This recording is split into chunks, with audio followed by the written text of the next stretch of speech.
Hello, dear friends. This is Kira Rudik, member of Ukrainian parliament and leader of the political party Holos. I'm talking to you from Kiev, Ukraine.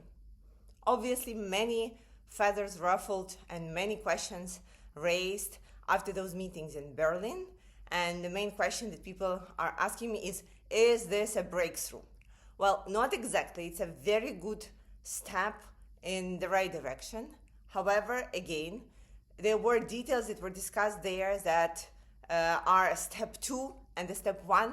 Nobody's still explaining how that would happen. Obviously, step 1 is how to stop Russia right now, how to make them agree to a ceasefire, peace deal, whatever that would be. And because Ukraine is continuously under the attack at the front line in our peaceful cities, and so discussions about peace continent is important. But we need to be mindful that all may end up in just some paperwork.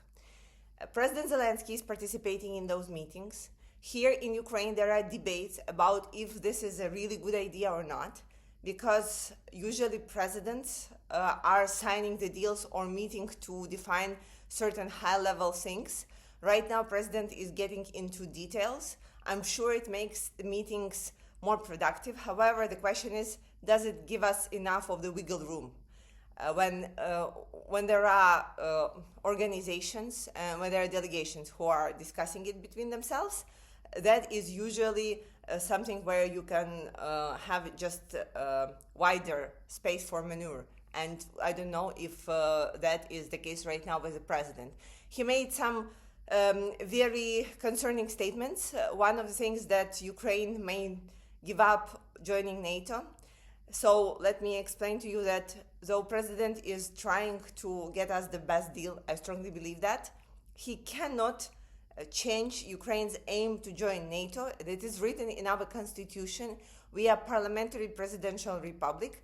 And so same way as we are asking our partners to have all the promises being ratified by their parliaments, same way many of the things here will have to go through the parliamentary majority, and I seriously doubt that giving up on our NATO direction is something that is in the plans here. However, obviously the security guarantees that we were discussing beforehand and right now, they are the most important because they are talking not about the future, they are talking about our survival.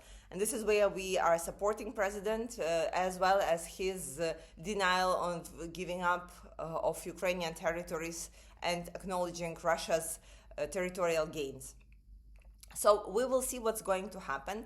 It's good that it seems that United States, Europe, and Ukraine are on the same page, at least they are saying so.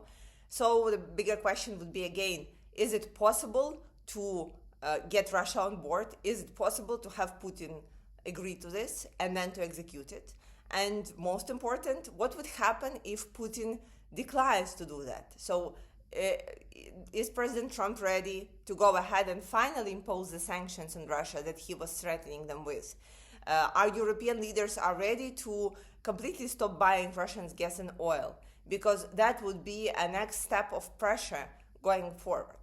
About the confiscation of Russian assets, there were also very uplifting news that European Commission has gathered the votes to freeze Russian assets forever. So there would be not a threat that they will be unfrozen and somehow used by different actors. And our ask of the European Commission was to find a way so that Europe at least remains a controlling part, because we have seen that President Trump was already discussing what he will do with Russian assets located in Europe in these perhaps potential deals with Putin. And I think it's completely unfair for Europe to lose this control over the money, especially if they are right now at the situation when they will have to be responsible for their own security. So here on the ground, situation does not really change, except that Russia continues attacking us. And millions of people were without electricity over the weekend. And right now, situation is not really much better. However, we understand that all our emergency services are trying to fix it. But without over-exaggeration, this is the toughest winter that we have faced during the full-scale invasion. And I waited till the middle of the day to record this video so that I will have like a good lighting without additional devices. Thank you again so much for your support and for your kind comments. Please continue doing that. Also, I'm asking you to subscribe to this channel and like this video. We will keep you posted on our side, and we hope that before Christmas there will be more good news. Chancellor Merz has offered the ceasefire, Christmas ceasefire, and so seeing if Russia would agree or not to that will be a true sign of if they are really ready to peace or is it just an illusion. Thank you so much, and glory to Ukraine.